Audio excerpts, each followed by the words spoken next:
As I look out from the studio, I can see crowds gathering for what will be a spectacular display on a scale never seen before here in New Zealand. New Year's Eve 2011. An eccentric German businessman is riding high above the skies of Auckland. Courtesy of Mr. Kim Dotcom. Kim Dotcom, in his favoured form of transport, oversees his sparkling gift to the nation that has recently granted him residency. Happy New Year! Just 1 year later, the mysterious internet billionaire would be under arrest, with choppers of a more sinister kind descending on his home. Go to the left. Yes, roger, good to go. New Zealand Special Forces smashing through his front door to secure him, with FBI advisors at the rear. Ground units, gates are open. Dotcom and his company, accused of large-scale movie piracy, was taken out in a style befitting the finest Hollywood blockbuster. We have the phone. But the chopper rotors had barely wound down when a domestic and international storm began to billow up from this distant Auckland suburb.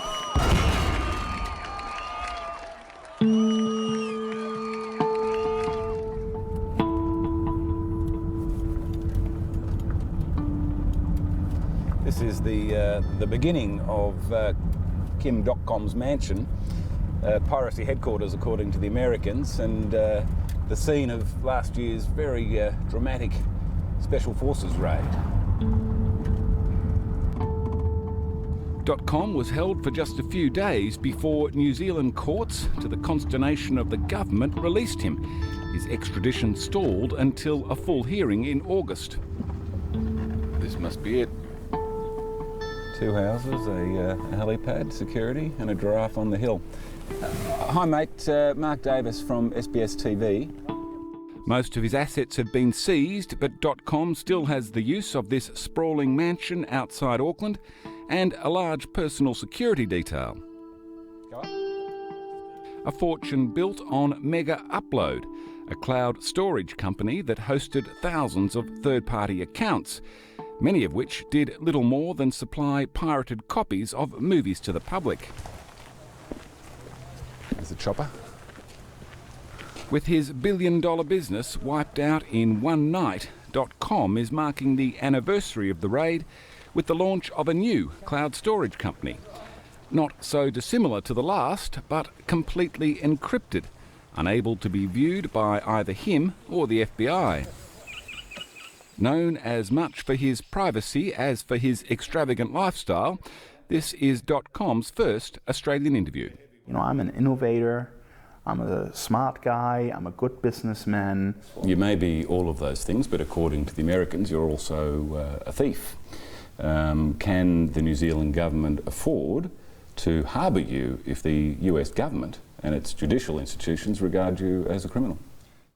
Well, the problem in New Zealand is that, and everybody knows that, the Prime Minister here is such a fanboy of the US government, you know.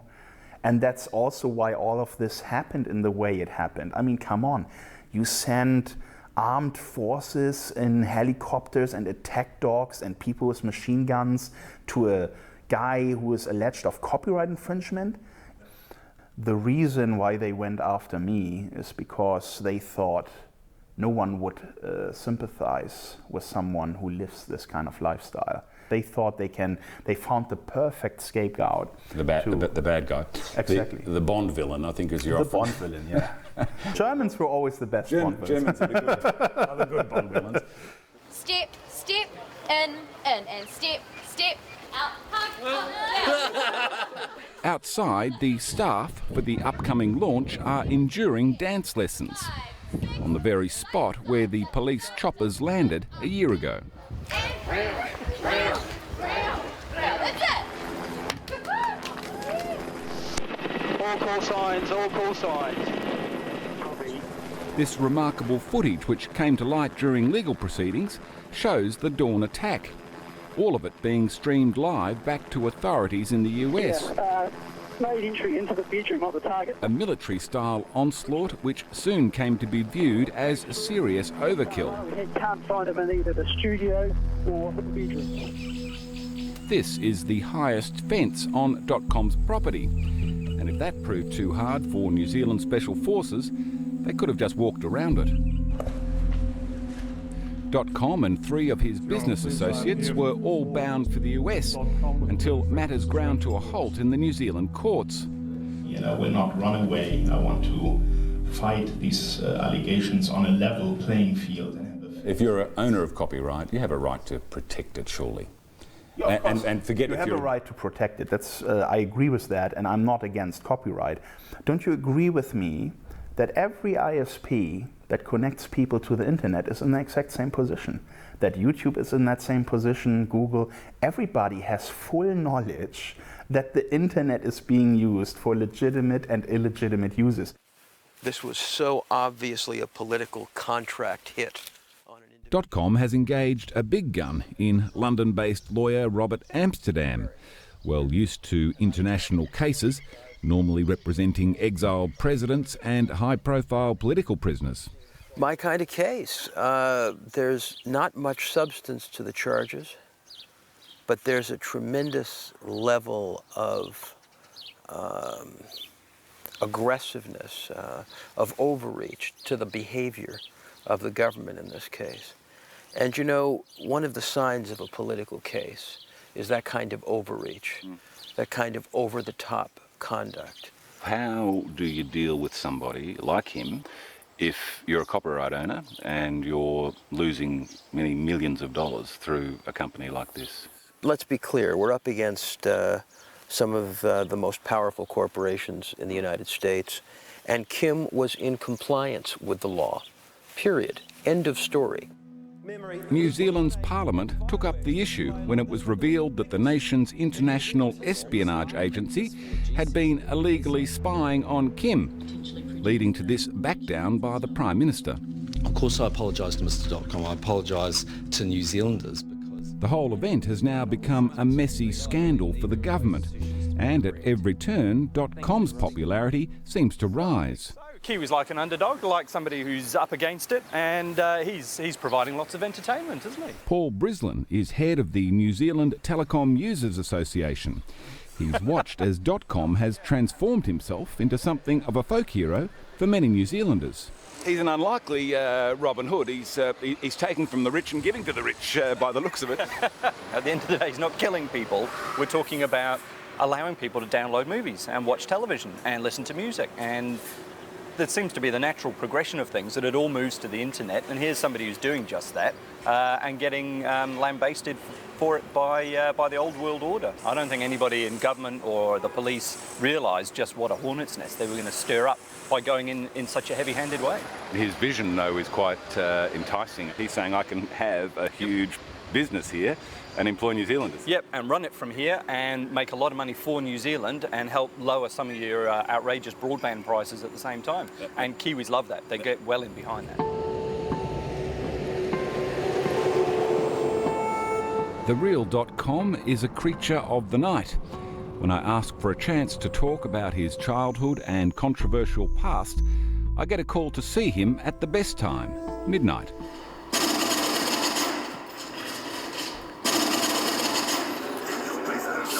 Oh, that feels good. First kill. Before his arrest, Dotcom was the world's top-ranked player in the online war game Call of Duty. He's got some catching up to do now.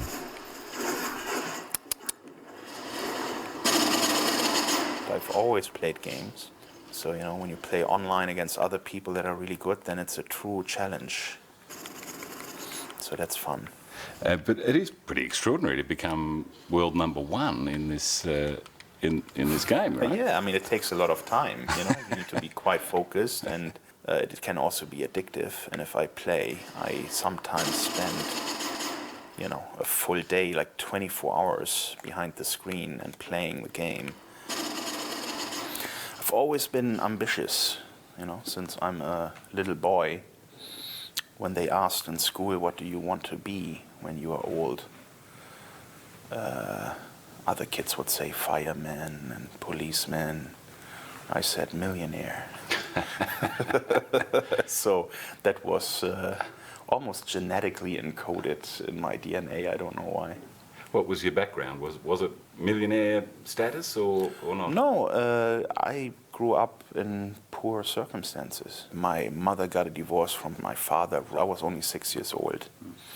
And she got divorced because he was an alcoholic and he would beat both of us to a point where, broken bones and nasty wounds. And, oftentimes we had to sleep in, they call it Frauenhaus in German, like a woman house, where you can stay if you have violent partners. I just want to live my life. Dotcom, or Kim Schmitz as he was then known, moved hard and fast to put childhood poverty behind him. Not all of it by legal means. I was a hacker, and I needed more phone lines, I needed more modems. I wanted to expand that. He was in the first generation of teen hackers to emerge with the birth of the internet, a skill that soon led him into a conviction for phone and credit card fraud. I just want to have fun. Ironically, his then exotic hacking conviction established his cred in the German media. On the newspaper front pages with headlines like Wunderkind and, computer genius and da-da-da. And he used that notoriety to springboard into more conventional computer businesses.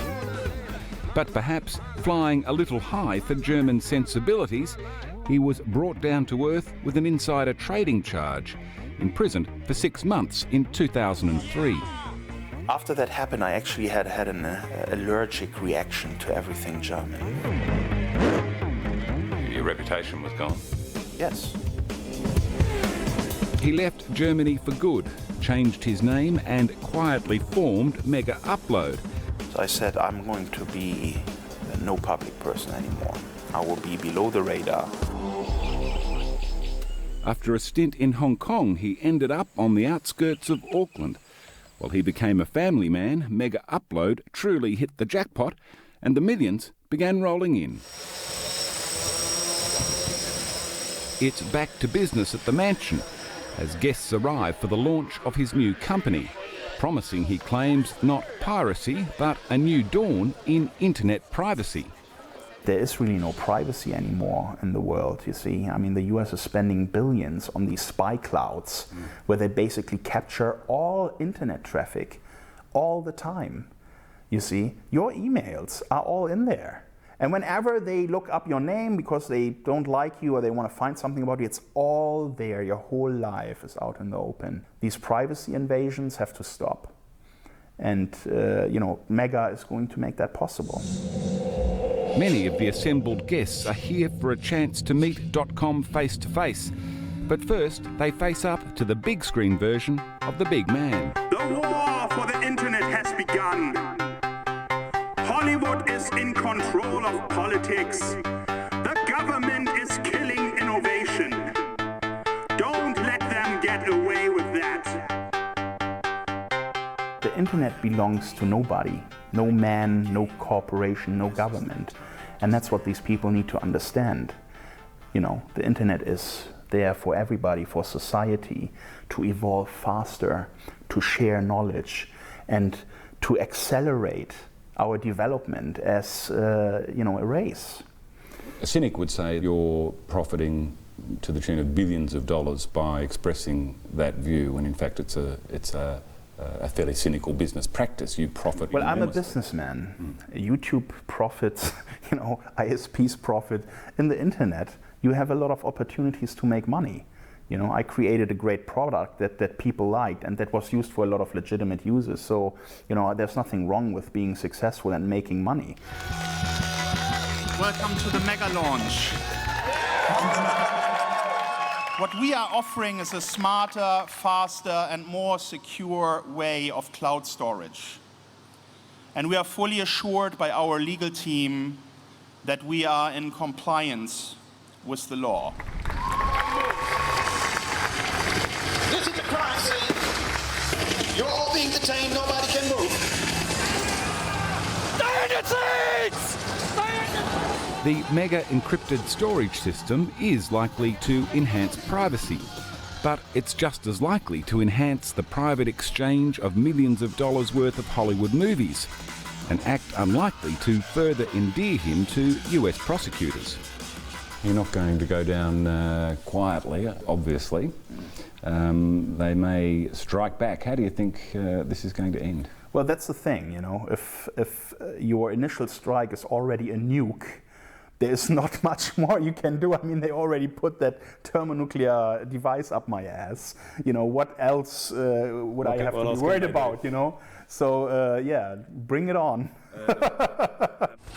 Stop! Stop this madness! Let's all be friends! Can the New Zealand government afford to offend the American government to such an extent if they don't extradite him and they let him start this new venture? There is this problem of the Trans-Pacific Partnership Agreement we're trying to get signed. We've got bilateral agreements. They'd love to get a free trade agreement directly with the US. A lot of that sort of thing will become far more difficult if we're seen to be harbouring a known criminal. Mega is not just a business. It's a belief and it's a mission. You know, it's a mission to give people their rights to privacy back. And Mega... But it sounds like you're up for a fight. It sounds like... Well, look, they stung me, okay? And they came into my life and thought they can just destroy me and kill me, you know? And they picked the wrong guy, you know? Because I know how to fight back.